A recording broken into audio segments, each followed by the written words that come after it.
हरे कृष्णा। पूज्यपाद भक्ति वेदांत तीरथ महाराज अब हमारे बीच में नहीं रहे।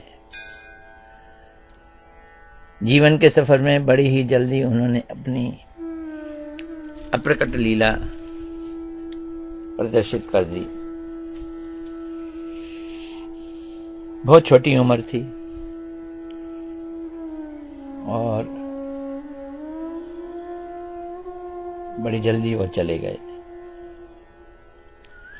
बालकाल में ही ये मठ में आ गए थे और दोनों महाराजों के द्वारा, यानी उनके गुरुदेव नित्य लीला पर विष्णु विष्णुपाद अष्टोत्तर श्रीमद् भक्ति वेदांत वामन गोस्वामी महाराज और नित्य लीला पर विष्णु विष्णुपाद अष्टोत्तर श्रीमद् भक्ति वेदांत नारायण गोस्वामी महाराज दोनों के लाडले थे, पर उनका विशेष संबंध श्री भक्ति वेदांत नारायण गोस्वामी महाराज जी के साथ था। उन्होंने ही उनको नवदीप मठ में रखा था। आते ही भंडारे की सेवा में लग गए थे। इनका सरल सहज और मासूमियत भरा स्वभाव, और वैसे भी बालक थे और बालपन जैसा इनका स्वभाव, और संग में तीव्र जिज्ञासा, इसलिए दोनों ही महाराज इनसे बहुत ही ज्यादा प्रसन्न थे। बहुत प्रश्न भी पूछते थे और गुरुदेव की द्वारा दी हुई शिक्षाओं से बहुत प्रभावित थे। जब गुरुदेव नवदीप से मथुरा आ गए रहने के लिए, तो ये फिर नवदीप नहीं रहे। कुछ दिनों बाद ही ये भी मथुरा में आ गए और गुरुदेव के साथ रहने लगे। मथुरा बंगाल नहीं था। यहाँ भयंकर गर्मी और भयंकर सर्दी और पानी भी खारा। मीठा पानी बहुत दूर नल में आता था, मठ में नहीं आता था। ये खुद अपने मुख से बतलाते थे कि काफी दूर जाके पानी भर के लाते थे और मठ में टैंक बनाया हुआ था, उसमें डालते थे और इसी बीच में श्लोक याद करते थे। यानी सेवा परिश्रम वाली और उधर मानसिक सेवा श्लोक याद वाली, दोनों एक साथ करते थे। और इस तरह से इन्हें सैकड़ों नहीं हजारों श्लोक याद हो गए। इन्होंने गुरुदेव की ही लाइब्रेरी से ग्रंथों को निकाल निकाल के पढ़ना शुरू कर दिया। पढ़ने में इनकी बड़ी दिलचस्पी थी और गुरुदेव के साथ काफी शास्त्रों के बारे में वार्तालाप करते थे। गुरुदेव उन दिनों में दिन में 2-2, 3-3 बार क्लास दिया करते थे अलग अलग सब्जेक्ट पे, और ये इन सब में बड़े ध्यान से सुनना और जिज्ञासा करना।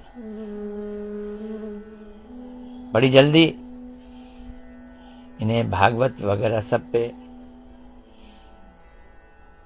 अच्छा ज्ञान प्राप्त हो गया। गुरुदेव ने इनको संस्कृत पढ़ने के लिए भी भेजा।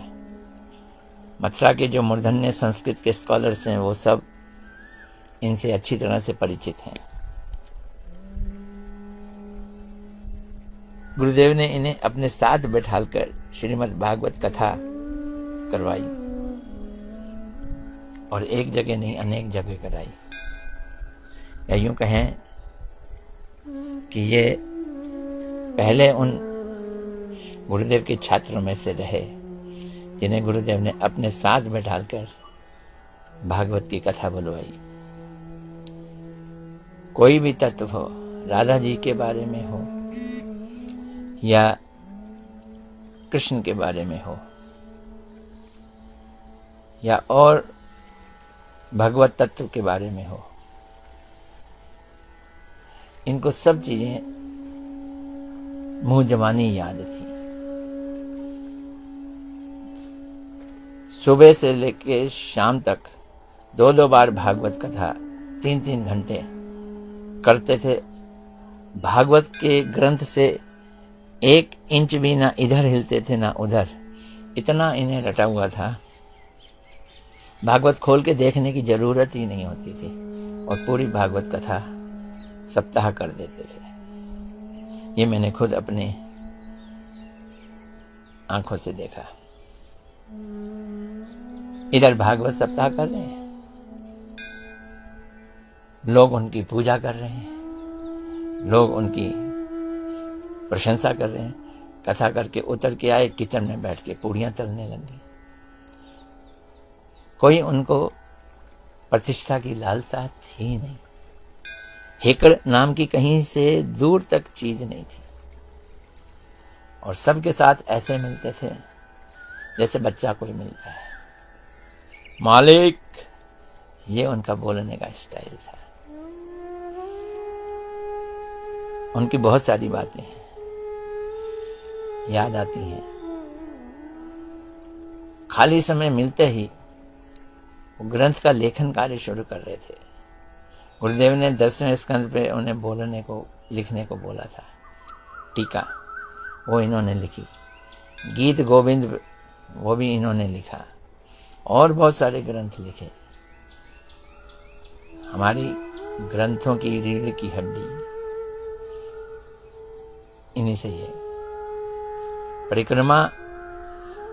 परिक्रमा में ये जितनी मेहनत करते हैं उतने 10 भक्त एक साथ नहीं कर सकते। ये अकेले 10-10 लोगों का काम कर लेते हैं। ऐसा लगता है परिक्रमा इन्हीं के बलबूते पे चलती थी। और फिर गौर मंडल की परिक्रमा से पहले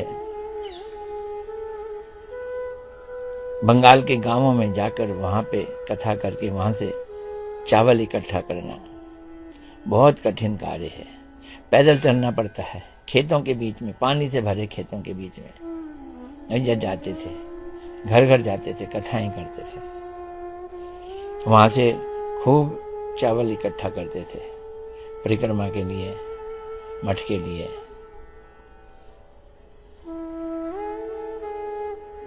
उनके गुरु महाराज जी के लिए सेवा और समिति के लिए सेवा, उसको कहीं से भी हम बिसरा नहीं सकते हैं, बस याद ही कर सकते हैं और उनको शत शत नमन कर सकते हैं।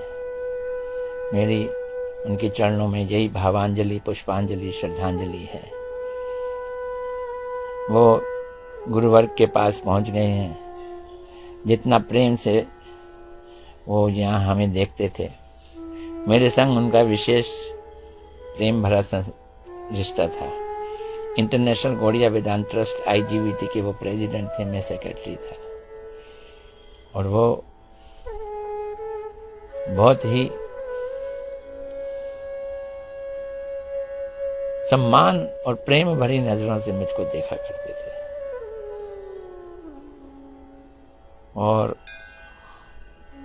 और देखभाल भी करते थे मेरी। मैं उनके इस प्रेम को अभाव महसूस कर रहा हूं।